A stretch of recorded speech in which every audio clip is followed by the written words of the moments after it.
One thing about business advice that drives me absolutely ballistic is anytime you see an interview, anytime you're listening to a successful businessman talk about his story, his or her story, it always goes like this. What do you think the key to success is? And you hear them say, oh, it's finding good people.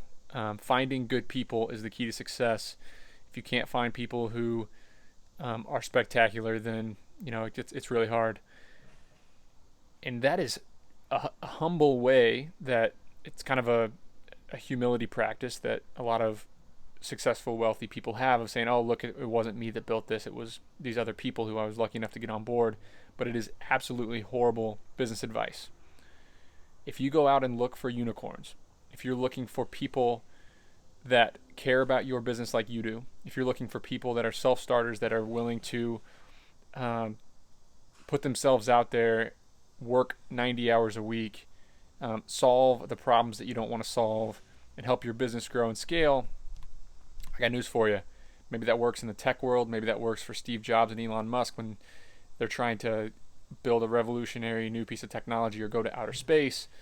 But it doesn't work for you, and it doesn't work for me in normal businesses.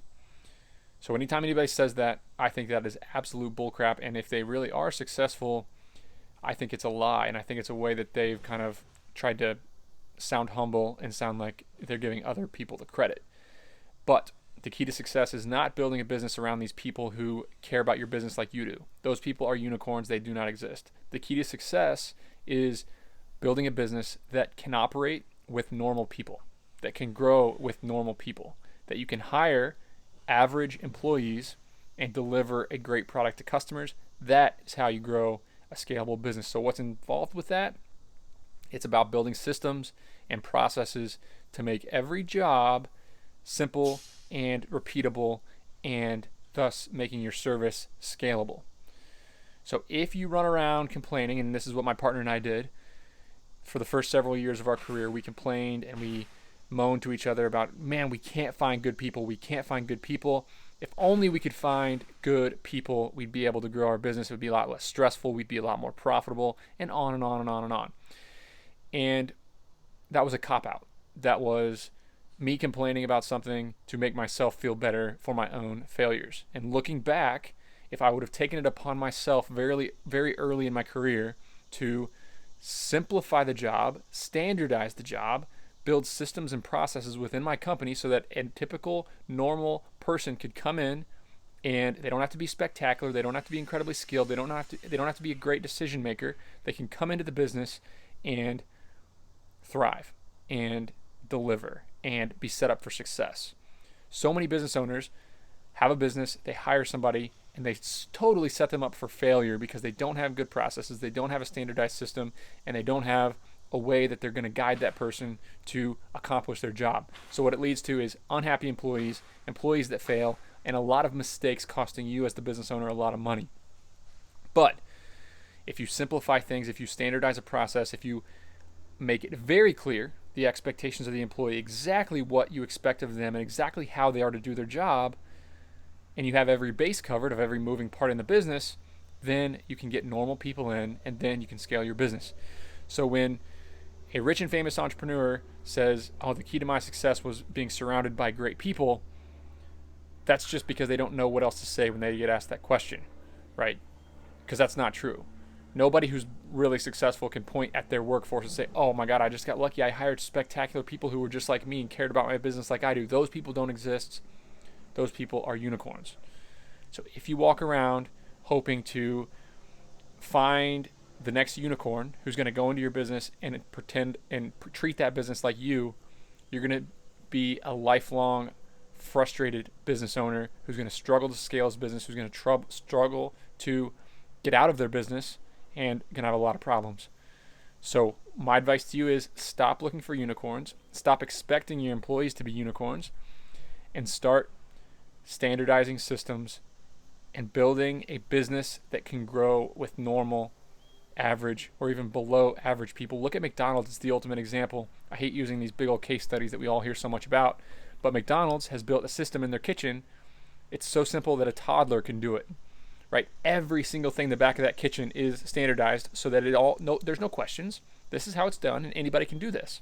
You can open up a McDonald's and have a bunch of 8th graders run it, and I guarantee you they could do a really good job delivering a consistent product out that drive-through window. So think about that in your service business. It's a lot harder, right? Because there's a lot of decisions to make when you're doing something like building a fence like you see behind me. It's a lot of decisions to make and a lot of trust that you got to have with your employees. But if you set them up for success, if you simplify their job, if you take things off their plate that are not required of them, and I'll give you another example. I talk about this all the time. If you've listened to a lot of episodes of the podcast or watched a lot of these videos, you'll know what I'm talking about. But early on in the days of my business, we were expecting our employees to do 20 plus things. The same guys who were driving the truck were expected to answer customer service, make schedules, do warehousing, write up invoices, all these jobs. We asked them to be a jack of all trades. And what happened is we had Ivy League students who got straight A's at Cornell who would come into our business, and we still couldn't deliver a good product to our customers. And we would say, oh, these employees are so lazy. They're Ivy Leaguers. They don't know how to work. And in reality, it was us. We were setting them up for failure, trying to get them to do 20 things. We literally had a tablet that they checked their schedule on, and on the back of it, there was a 20-step checklist of notifying customers of the appointments, calling them when you get to the appointment, going upstairs, how to relabel everything, how to weigh everything, how to size everything, how to create the invoice, add insurance to the invoice, load the truck, drive the truck back, update schedules, everything. Turned out they couldn't do any of that when you ask somebody to do 20 things well. So instead, we took a lot of it off their plate. Instead of having the drivers make the schedule, we took the scheduling off and put it on somebody who was a remote employee that could do that one thing for the entire company from a computer. Customer service, we asked them, instead of answering questions, they were just to hand a card with our email and phone number and chat hotline so that they could get customer service and say, we're not trained in customer service. I'm really sorry. If you have questions, call this number. They'll answer it for you. Instead of making the invoice and needing to know how to size everything and do it all right, all they had to do was take a photo of the boxes. And instead of driving the truck back to the warehouse and then needing to unload at the warehouse, we had an entire different set of employees at the warehouse doing those jobs. And I know what you're thinking. How is that possible when you run a small business with 1 or 2 people? Well, it's not. It's hard, right? It was hard reaching the scale to where we could have people start to specialize and take things off their plates. You're just going to need to get creative early on. When you have 1 or 2 employees, you can either simplify your offering. So instead of doing fences and decorative fences and gates and commercial work and residential work, maybe you do one of those. So you have one product that you're trying to deliver. Another option is growing and kind of hiring ahead of that growth and losing a little bit of money early on, raising your prices, but having that extra manpower to do some of the other jobs that are a little bit specialized. It's hard. This stuff is hard, but if you're asking your employees to do 20 things well, they're not going to do anything well. If you ask them to do 5 things well, they'll do them all well.